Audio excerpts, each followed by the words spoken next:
So I want to clarify in one part is what Russ is saying,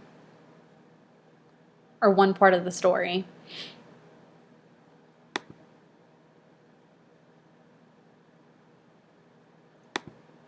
Most deaf couples actually have the interpreter in the delivery room when a child is being born.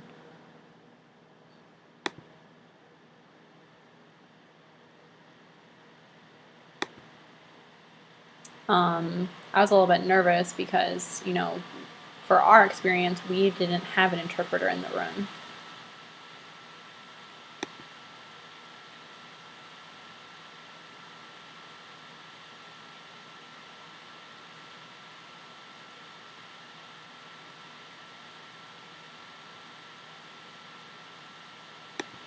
So when we first actually got to the hospital, they normally have the interpreter in the room with you, but since I didn't need the interpreter, because I'm really good at lip reading and I can gesture, and I felt like I could function just fine without an interpreter.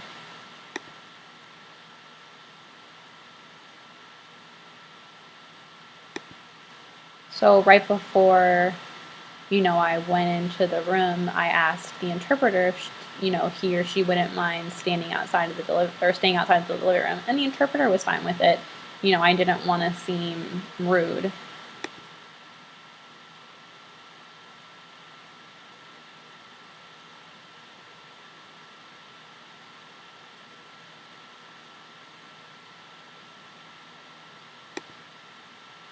And, since Melody likes her privacy, the interpreter was okay with leaving the room. And I actually was doing fine because the nurses, they kind of gesture and tell you when, Melody needs to, breathe. Like,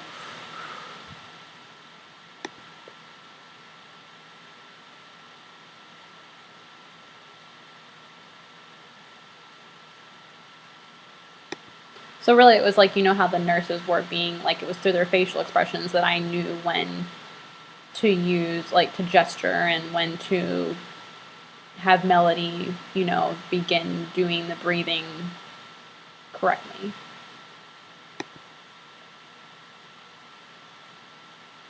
So I want to explain a little part before we go on.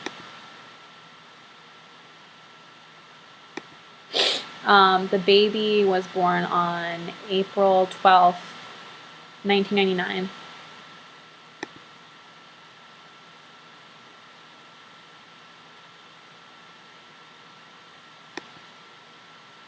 It's interesting, the number 12, because it's associated with us because I'm born on 8/4, so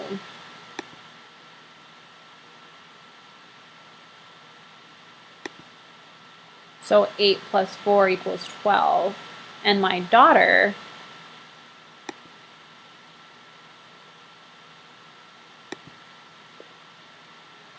I'm sorry.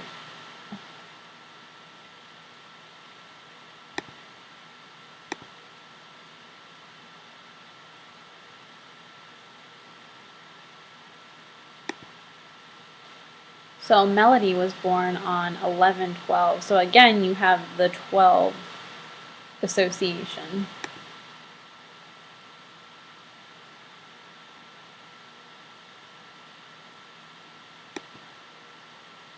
Now my dog was also, born on August 3rd. So again, 8 plus 3 equals 12.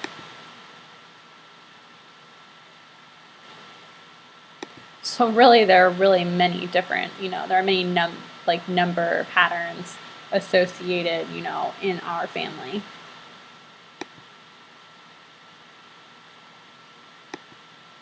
So that's not all of my story, and we'll talk a bit more about that later, but I did want to mention another thing.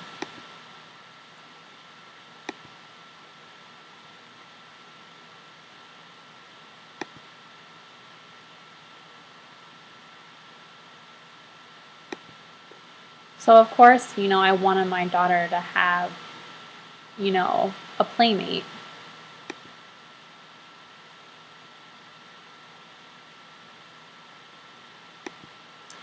So with my son, when I was pregnant with my son, I didn't have as bad of morning sickness as I did with, my daughter.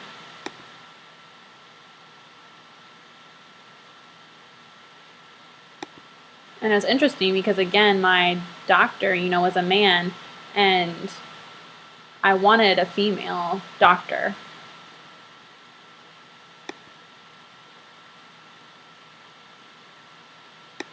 I wanted to be able to experience having both a male and female doctor, but again, I received a male doctor.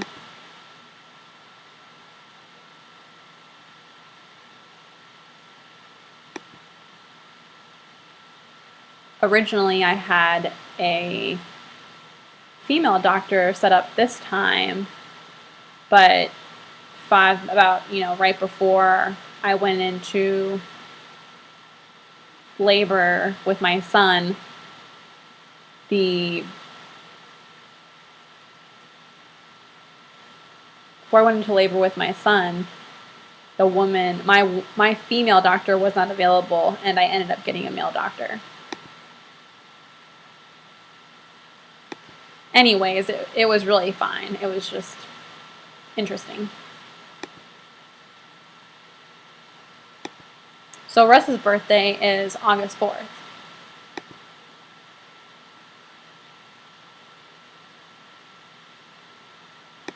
So again, that 8 and 4, correlation with 12, or the number 12, being associated with our family, it's very interesting.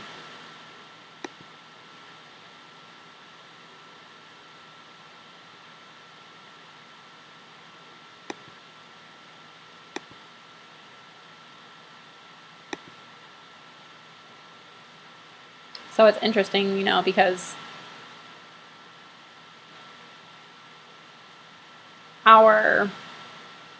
we have a lot of, our relationship, or our anniversary is in November.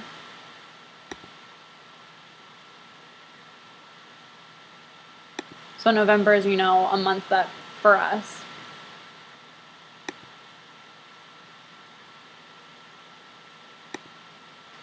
My son's name is Ryan Blake Stein.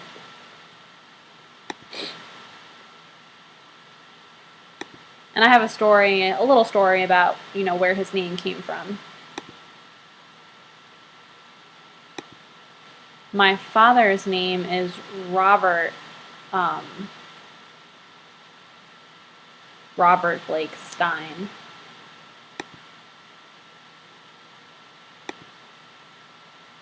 And he died several years ago from a heart attack.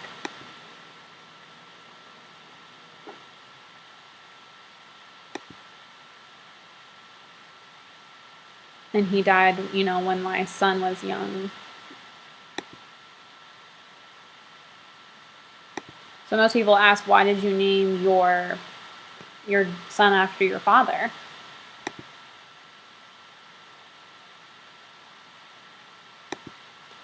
And really, I didn't name him, right after my father, because I felt the name Robert was a bit of an older generation name.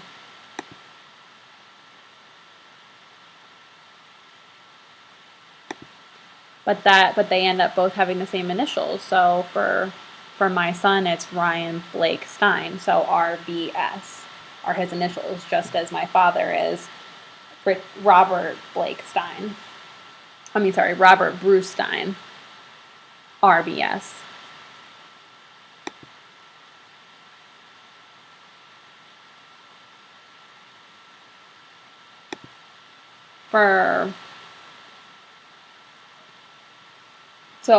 Even though my son and I share the same birthday, I know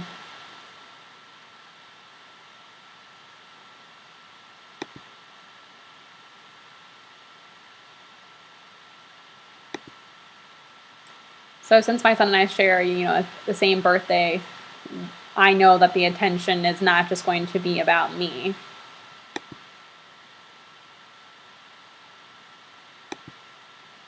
And that's really funny that, the attention won't be on me anymore.